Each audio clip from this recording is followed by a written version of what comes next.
ఇంకెప్పుడు ఇంటి వైపు చూడకు. వెళ్ళు. వెళ్తాను, కానీ వెళ్లే ముందు ఒక్క మాట వినండి.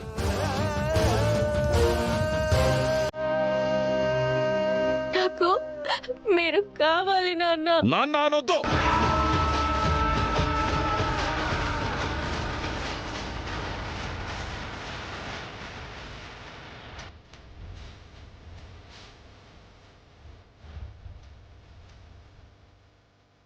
అనను.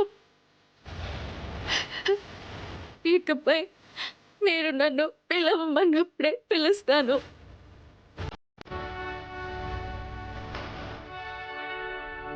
గుర్తుపెట్టుకోండి,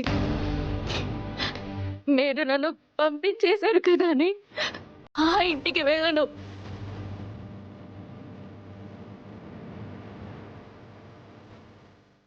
అలా వెళ్తే మిమ్మల్ని కాదన్నానని అర్థం వస్తుంది.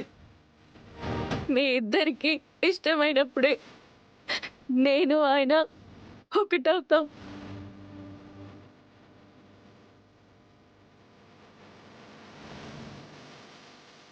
అప్పటి వరకు నేను ఆ ఇంటి దగ్గరకు కూడా వెళ్ళను.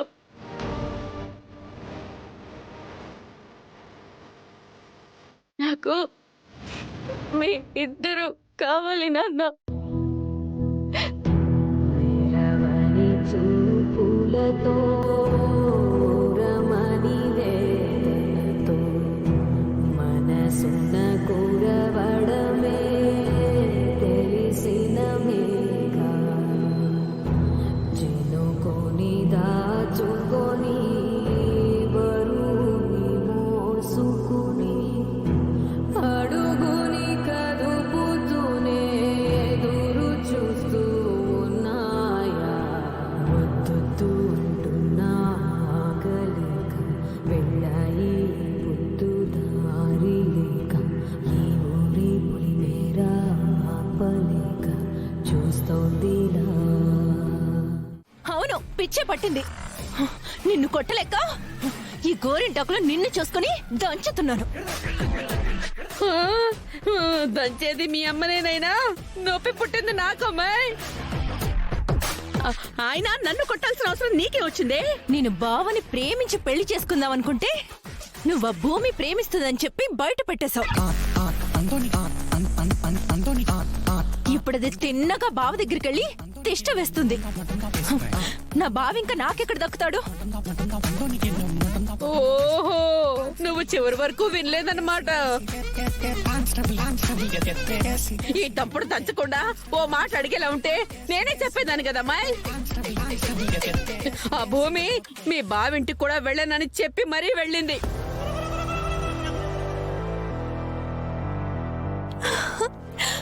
నిజమా? ఇంత కోటింగ్ ఇచ్చాక కూడా ఇంకా అబద్ధం చెప్పగలనా అమ్మాయి? సారీ గోరింటాకు, నిజం తెలియక కొట్టేశాను. సారీ. ఏదేమైనా నువ్వు వెరీ లక్కీ.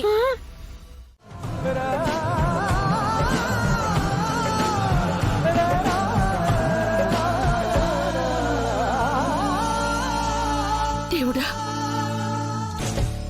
నా భూమిని రక్షించు. ఎలాగైనా మా ఇంటికి చేరుకునేలా చూడు స్వామి.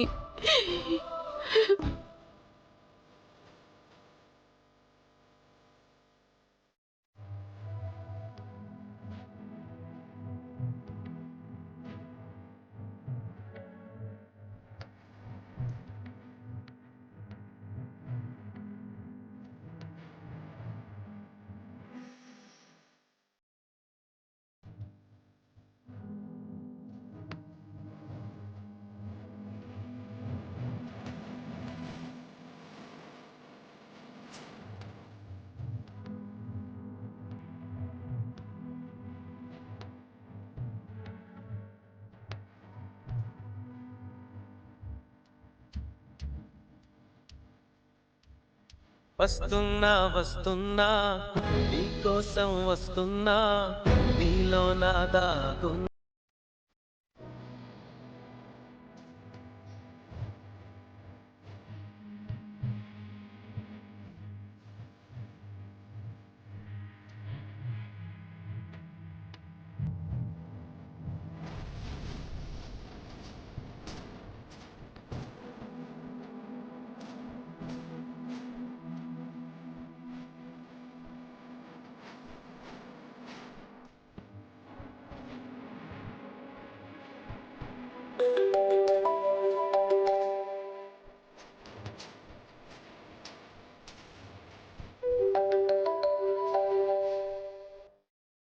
ప్రేమయారు జ్వాలనై నీ మెడలో నా నిత్యం నిలిచే హలో హలో ధరణి,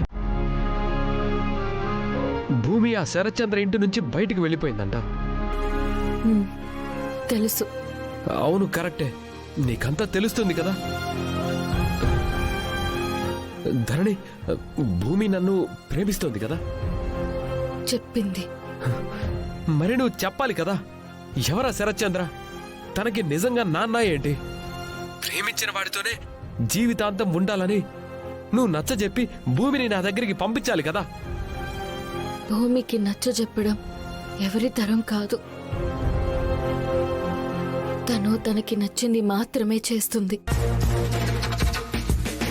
తను శరత్ చంద్ర గారిని నిజంగా తన నాన్నలాగే ఫీల్ అవుతుంది. అందుకే